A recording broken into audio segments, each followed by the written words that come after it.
FP1, FP2, and Mercedes and Ferrari seem slower than they have been throughout the past of the year. Well, I think this is due to the fact that they have new side pods and new concepts in general, the new floor, and trying to understand their pace. And you saw Lewis struggling to get his fastest lap in, being losing 4 tenths in the last second compared to Russell. You also saw the Ferraris with traction problems, but although in FP1 they were topping the times at the beginning, but then fell off throughout the stints, the whole section. I think this is mostly due to the fact that they have new concepts, a new approach to race, to the car, to the aerodynamics and everything, and they are in an early stage of development because they're trying to understand, they're trying to understand how it works, how the downforce can be created in certain situations, how it's going to perform in cold air, hot air, behind the car with less downforce or low speed, high speed, middle speed corners.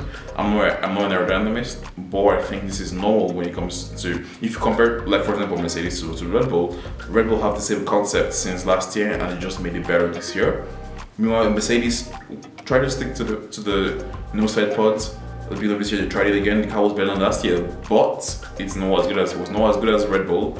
So they brought in a new concept. Definitely, it was meant for Imola, but they brought it to Monaco because of what happened. And now they're not in the back for that. They're not in the back. They just have a slight disadvantage because they've lost time, a year's worth of development compared to the Red Bulls.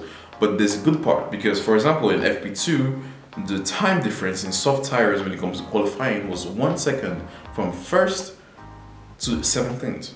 So the midfield, the whole field seems to be more packed together than it has. I mean, it's still FP2, we shouldn't be getting our hopes up. Mercedes were running with high load fuel. Apparently the Red Bulls as well. And apparently Aston Martin as well were running. So you saw the likes of AlphaTauri is actually high up in the field and Magnussen and everything.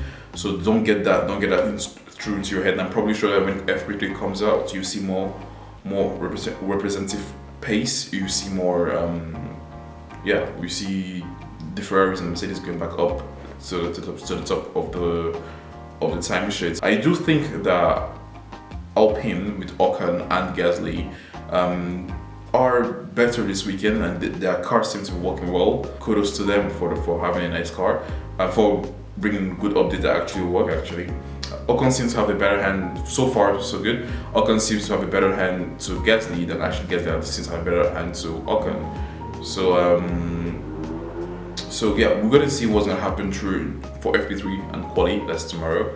And hoping for the best during this weekend. I did think that Carlos Sainz had very good pace. During quali runs that he did in FP2 because he's topped the time sheet multiple times. And if not, Russell seems to be good. I think Lewis seems to be good as well. He just lost a lot of time in the last sector when he was trying to do his fastest lap, and he ended up being 8th or 9th, so 11th because time came through. So Red Bull, Aston Martin and Ferrari will be the top 3 teams. Red Bull, Aston Martin and Alpine, to my guess, will be the top 3 teams for this weekend. So anyways guys, thank you. Bye bye.